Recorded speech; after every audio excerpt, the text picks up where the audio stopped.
जी welcome back. अस्सलाम वालेकुम। मेरा नाम है जहांज़ेब बिन मुराद और आप देख रहे हैं जेमेंटर 2.0।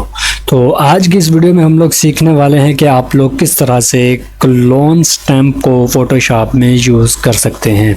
तो इसकी शॉर्टकट की है एस, लेकिन उससे पहले हमें एक इमेज को एम्बेड करना होगा, यानी कि एक इमेज को इसमें लेके आना होगा ताकि हम अपना वर्क कर सकें। तो मैं इमेज को यहाँ पर एम्बेड कर रहा हूँ। ये हमारी इमेज आ चुकी है, ठीक है जी। यहाँ पर देखें कि ये हमें शो कर रहा है कि ये इसने इसे स्मार्ट ऑब्जेक्ट में कन्वर्ट कर दिया है, लेकिन हमें चाहिए इमेज की फॉर्म में। तो आपने इधर लेयर पर क्लिक करना है और रेस्टराइज्ड लेयर कर देना है।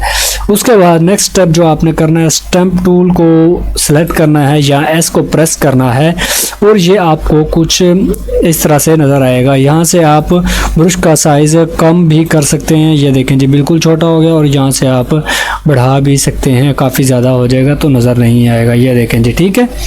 तो मैं 100 तक ले लेता हूँ इसका साइज़।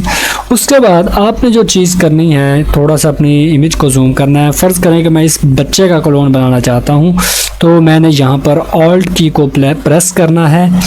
ऑल्ट की को जैसे प्रेस करूँगा तो आपके सामने कुछ इस तरह का निशान बन जाएगा। तो आपने यहाँ से कहीं से भी बच्चे को सिलेक्ट कर लेना है। सिलेक्ट करने के बाद आप जैसे ही छोड़ेंगे, जहाँ पर आपने इसका क्लोन लेना है वहाँ पर जाके आपने सिंपल सा एक बार क्लिक करना है।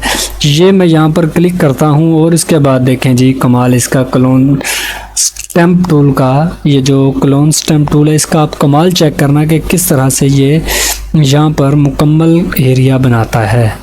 ठीक है जी, ये देखें जी, ये बच्चा भी वो मुकम्मल यहाँ पर आपको बना के देगा। यहाँ तक कि जो वाटर है वो भी साथ में बना कर देगा।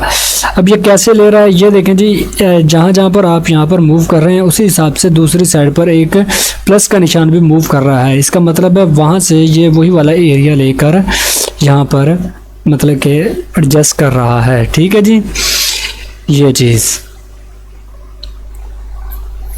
इस तरह से आप काफ़ी ज़्यादा इससे फ़ायदा उठा सकते हैं।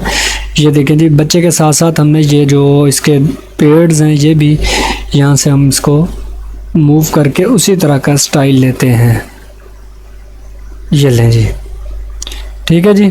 इस तरह से आप लोग क्लोन स्टैम्प टूल को इस्तेमाल कर सकते हैं। ऑल्ट के साथ यहाँ से पिक करना है और यहाँ पर चाहें तो यहाँ पर आप लोग बना सकते हैं। ये देखें जी, ये हमारा जो है बनना शुरू हो गया है। इस तरह से आप क्लोन स्टैम्प टूल की मदद से क्लोनिंग कर सकते हैं, मतलब कि एक चीज़ को रेफरेंस के तौर पर देकर दूसरी चीज़ उसके बिल्कुल जैसी बना सकते हैं। ये नहीं, ठीक है जी। उम्मीद करता हूँ कि आज का ये ट्यूटोरियल आपको काफ़ी मदद देगा।